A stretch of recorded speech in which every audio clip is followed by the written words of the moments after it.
Tonight, while the rest of the royal family remains carefully out of the public eye, two women stepped into the spotlight in the most dramatic fashion imaginable. The Queen and the Duchess of Edinburgh didn't just attend a dinner, they sent a message. A message of unity, of unshakable strength, and of a future that is being written right now, without hesitation. What you are about to see is not a simple social event. It is a masterclass in royal power and a silent declaration of war against the chaos threatening the monarchy. If you are captivated by the real political chess games playing out behind the palace walls, you are home. Welcome to Royal Report 24/7. And if you want to understand the powerful forces realigning the House of Windsor, make sure you never miss an update. Subscribe and tap the like button right now. Sharing this analysis is how we decode the monarchy's most crucial moments together. The scene was the historic Guildhall, a place steeped in centuries of power and ceremony. But tonight, the power was not in the ancient stones. It was in the two women who entered side by side. Queen Camilla, in a stunning sapphire blue gown, and Duchess Sophie, in elegant emerald green. Their choice to attend this lavish state dinner together was, according to senior palace insiders, anything but accidental. This was a meticulously planned display of what insiders are calling the firm within the firm. Let's be clear about the context. The monarchy is at a crossroads, with the King and the Princess of Wales undergoing treatment, and Prince William stepping back from some duties to support his family. A vacuum was created. And into that vacuum, the critics and the chaos were beginning to swirl. The question on everyone's lips was simple. Who is holding the center? Tonight, we got our answer. Camilla and Sophie did not just make an appearance.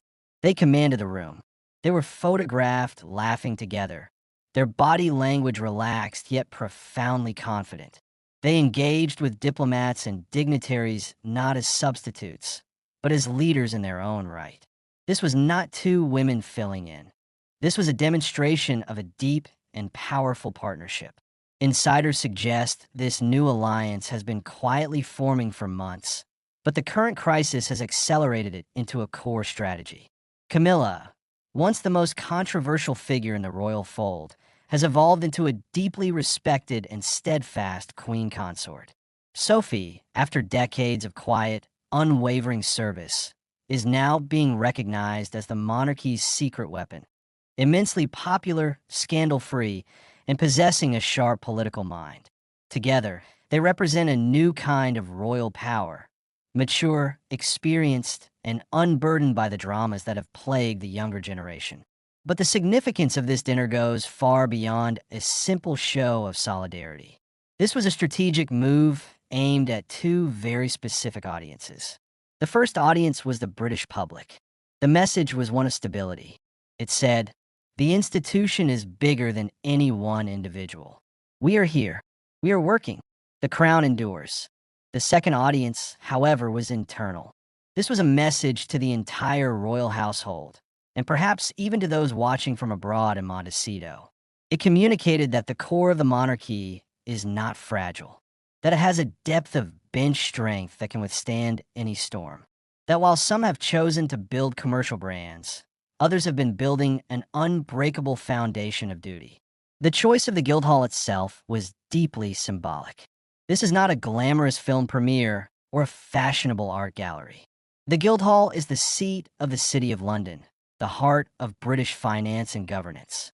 By choosing this venue for their powerful joint appearance, Camilla and Sophie were aligning the monarchy with the pillars of stability, tradition, and economic power. They were projecting an image of a reliable, serious institution that is open for business, no matter what.